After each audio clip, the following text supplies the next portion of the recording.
हे तुम्ही कुठे ठरवलंय का अंड्याची चेहरा? सर संदर्भासहित स्पष्टीकरण आहे. पहिला प्रश्न आहे कसाबची बिर्याणी. स्पष्टीकरण करायचं का?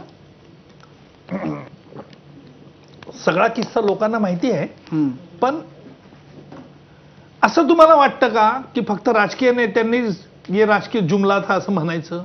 अरे आम्ही देखील वकील आहोत. काही जुमले करावे लागतात, काही वेळेला तुम्हाला नॅरेशन सेट करावं लागतं, आणि ज्या नॅरेटिव्ह तुम्ही सेट करतात त्याला विशिष्ट उद्देश असतो. ज्या वेळेला मी राखी बांधून कोर्टामध्ये गेलो होतो न्यायालयात, तेव्हा कसा म्हणाला बादशाह ये आपने क्या बांधा है.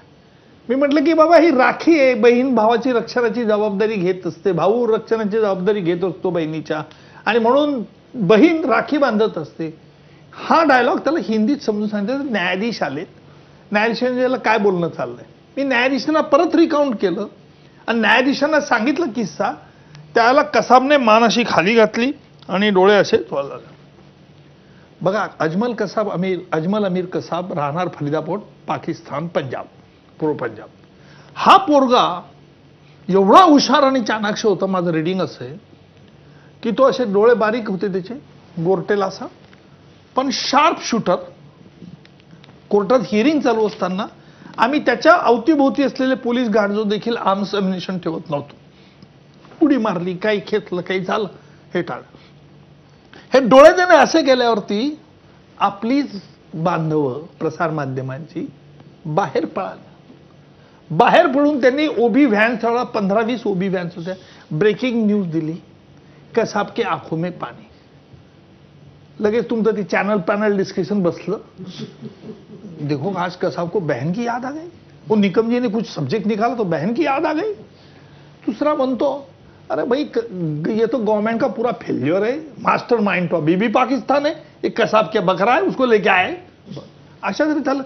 तीसरा म्हणतो फजूल खर्च चल रहा है पुलिस पे, कसाब की ट्रायल क्यों चला रहा है, उसको तुरंत फांसी देना चाहिए. बडे बडे वकील मोठे म्हणायचे. हे संध्याकाळी 5:15 5:30 मला ऑर्थोडोरच्या बाहेरच्या आमच्या लोकांनी मला सांगितलं की बाहेर काय चाललंय. लगेच आपल्या पत्रकार बांधवांनी मला प्रश्न विचारतो की आज कसाबला डोळ्यात पाणी आलं, त्याला बहिणीची आठवण आली, तो रडत होता म्हणे. काही रडत नव्हता कुठे, पण तरी रडत होता तो. तुम्ही काय म्हणाल?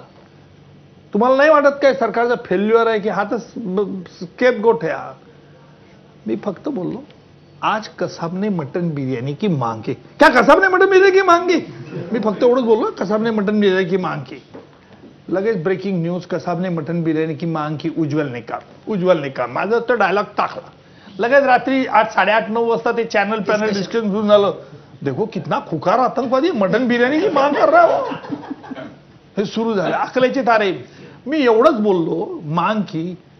राजकीय जे त्यावेळेचे राजकीय व्यवस्थेतील तत्कालीन विरोधक नेते होते, सरकार उसे मटन बिर्याणी दे रही है. मी काय बोललो होतो, मांग की यांनी चालवलं नॅरेटिव्ह. पण त्याच पक्षात आता तुम्ही आहात. अहो ते जाऊ सांगतो ना मी, मला आठवत नाही त्यावेळेला कोणत्या पक्ष होता.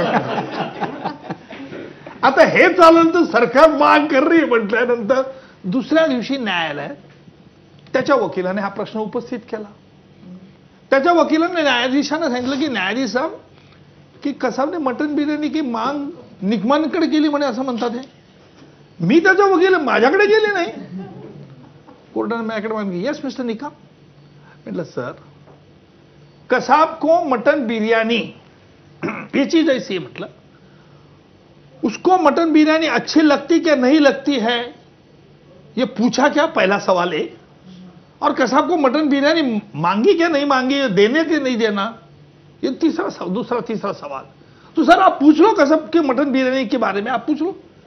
आता कसाबचं काय इम्प्रेशन झालं, मी हिंदी ते फास्ट बोललो, तो साला पंजाबी, हिंदी, उर्दू. त्याला ते हिंदीमध्ये असं वाटलं की मटन बिर्याणी द्यायच्या गोष्टी आपल्याला चालल्या. साहेबांनी त्याला विचारलं तुला मटन बिर्याणी पाहिजे का, म्हणे तू मागितली का यांच्याकडे. त्याला काही कळलं नाही, त्याने परत मान खाली घालून घेतली. आता खरंच कसाबने मटन बिर्याणी मागितली का नाही मागितली कसाबला माहिती आणि मला माहिती. आणि एखादी व्यक्ती गेली आपल्या संस्काराप्रमाणे, त्याच्याबद्दल बोलणं वाईट आहे ना. दुसरा प्रश्न असा आहे की 37 फाशी 628 जन्मठेप